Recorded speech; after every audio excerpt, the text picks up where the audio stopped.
everybody, welcome back to the K2N Online Paddle School. We are back here on YouTube, and this week we're talking about positive blade angle. This video is applicable for both the outrigger canoe and the surf ski. The last 4 videos on this channel have been on common mistakes in both the outrigger canoe and the surf ski. Cumulatively, it is about 22 different mistakes. One of the prevalent mistakes throughout all 4 of those videos is creating and managing positive blade angle. So today I wanted to go through some simple cues to help you find the shaping, connection, and length in the water, as well as some common pitfalls that may arise while you are attempting to find these better leverage positions. So positive blade angle is the orientation of the paddle in this direction here. Neutral would be the paddle straight up and down, and negative would be behind us. We have a video from a few years ago talking about powering the pendulum, talking about how the paddle is going to operate in this pendulum motion going back and forth. We like to think that putting the paddle in neutral and keeping it neutral throughout the entire stroke is possible, but we have to morph our body too much to make that advantageous. The paddle is in a good leverage position, but we compromise our body's leverage position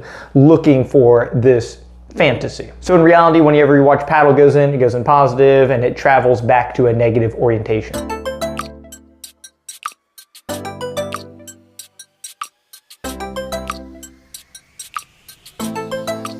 The more positive that you can make it, right, it increases these leverages further up in the front. If it goes in neutral, it immediately goes to negative. Watching paddlers that don't create positive blade angle, if you watch them in slow motion, the paddle will always go negative behind them very quickly.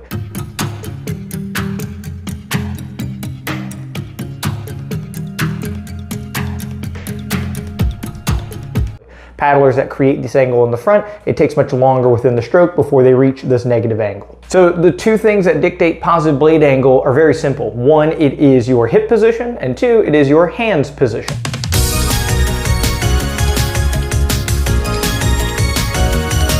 When we look at the top hand's positioning, there's a lot of different places that this hand can end up when we're trying to start a stroke or attempt to reach to the water. So looking at the paddle's positive blade angle, if I extend my top arm out, the paddle blade is going to travel towards me, which takes away and diminishes its positive blade angle, right? So having a bend in this top elbow tilts this paddle blade away from it. Contrast, if I bend my top elbow too close to me, right, I don't have a lot of power with an arm in a position that is really claustrophobic to my body. There's a balance where we need spacing between the shoulder, elbow, hand, and my head in this orientation.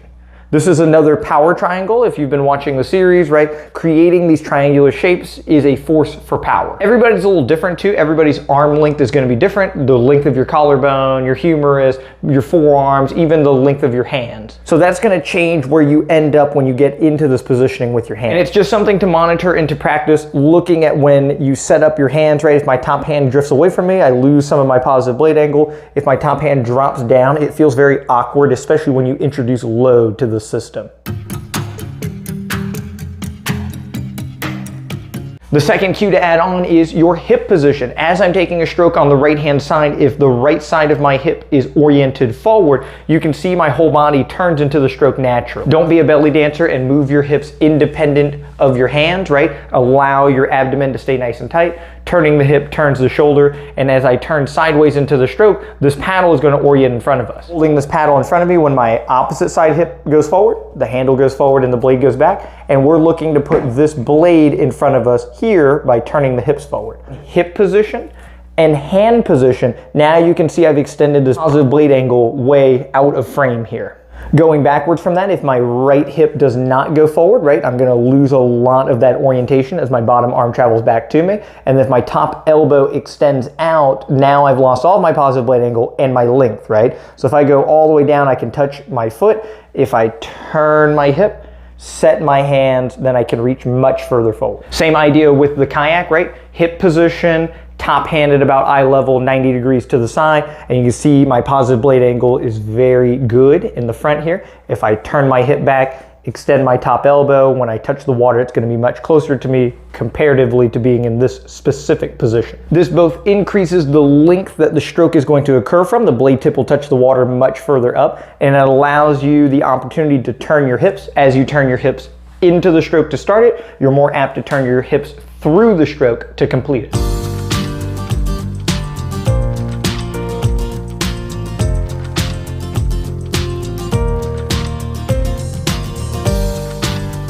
Some of the most common errors is based on the timing of how we move our joints throughout the stroke. Remember, we're moving 9 joints within a second of each other, stroke to stroke. So you're setting up these joints, moving these joints, setting up these joints, and so on every second.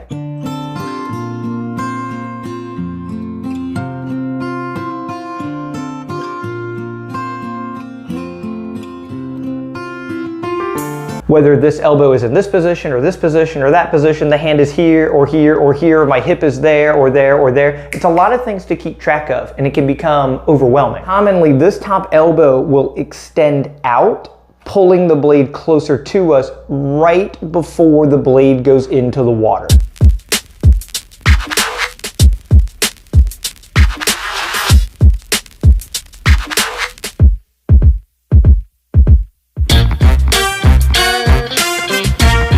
Most of the time, as paddlers are geared up to push with their top shoulder and top elbow, that occurs too soon, which takes away a lot of that positive blade angle. When we set up the positive blade angle, we want to put this angle into the water each time. The easiest way to think about that is let your hands drop down into the stroke. As you turn and drop your hands, the blade will maintain its positive angle and go into the water with this positive angle. Having positive blade angle in the air and then losing all of it, then initiating the stroke, is a super common error that we see. You rob yourself of the length, and you also rob yourself of the leverages from managing the blade angle in a better way. Then it becomes confusing because a paddler is like, oh man, I'm making positive blade angle, but then we whiff it at the last second, then take the stroke with no positive blade angle. So managing this angle and making sure it goes into the water is the key. Turning the hip forward, setting the hand positions, and as we begin the stroke, the hands drop to the water as the top shoulder turns and guides it through the stroke. Even more common in the kayak because we're taking even more strokes per minute, so we're moving even faster between the left and right side strokes. As we go through, we want to make sure the hands drop, the shoulder guides this paddle into the water, and we maintain this positive blade angle. Very easy to shoot the arm and then drop down into the stroke. A more conscious reason to dodge positive blade angle is integrating it with bad technique, powering it. When we set up the stroke, we're setting up leverages to protect our joints and deal with more pressure. More pressure, more power moves the boat through the water faster. It's just an energy equation. We're trying to put this energy in the water to get a better end result. But more importantly, our body has to deal with this pressure. You can create 1,000 pounds of force, that's one thing. But if your joints can't handle 1,000 pounds of pressure, you're gonna run into major issues. Most of the time, the body will work to morph around to dodge this pressure, but if it takes it head on out of position, you will injure yourself. An example is elbow position. If my elbow is too high, as I begin to load this system with this elbow elevated, pulling my shoulder into rotation, making it much weaker. If I have a lot of weight on this top arm from the water, this system will fail. So it becomes an unconscious effort where I know that I can't load this arm properly. But positive blade angle is going to find a tremendous amount of pressure. And at the last second, our body is trying to get away from this pressure by making this arm extension. As this arm extends, this system becomes a little bit stronger, and the amount of force that we're finding through the stroke has dropped dramatically. Now, as we engage with the water, this system is protected, but from a performance standpoint, we're not moving the vessel as well as we possibly could. Less force is a slower boat, which is a slower output, which is the opposite of good technique. It is a bad technique cycle that you're fulfilling. Arm paddling in general is another holdup of bad technique that makes the integration of better movement almost impossible. As we have positive blade angle, if the only thing powering the stroke is my arms coming down into the water and I struggle to use my hips to turn to help power that stroke, my likelihood of morphing around to dodge this pressure goes up exponentially. Or if I take it head on with only my arms and an increased amount of pressure, I run the chance of overuse, injury. Positive blade angle will make your boat faster, but if you have poor technique that is associated with the rest of the stroke based on your movement or based on how you're managing your body, then it just means that you won't be able to integrate it so seamlessly. This is why we talk about using the hips on this channel so much. If you can utilize your hips, it turbocharges all of your joints and it keeps them all very protected. If you're unable to use your hips and connect it to your hands, these arms moving through space with an increased amount of load becomes dangerous. Only pathway to moving a boat faster is finding more pressure and dealing with more pressure. This is why paddlers that are very fast make it look so simple. They find a tremendous amount of force, but they do it in a way that looks effortless because they're setting up every leverage that they have to their advantage to remain powerful and strong throughout the movement.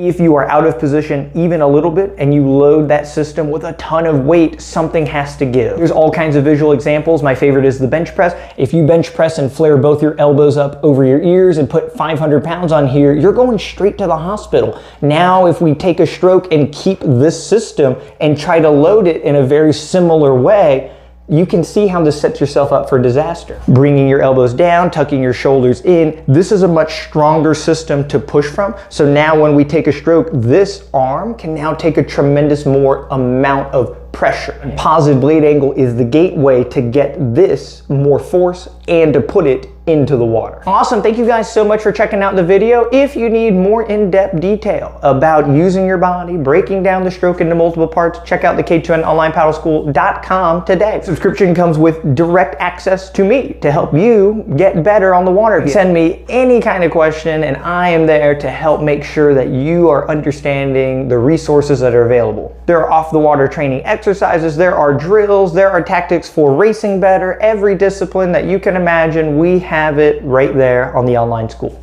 A big shout out to all of our channel members. All their names are going to pop up right here. Thank you guys again, and we'll see you next week for the next paddle tip video.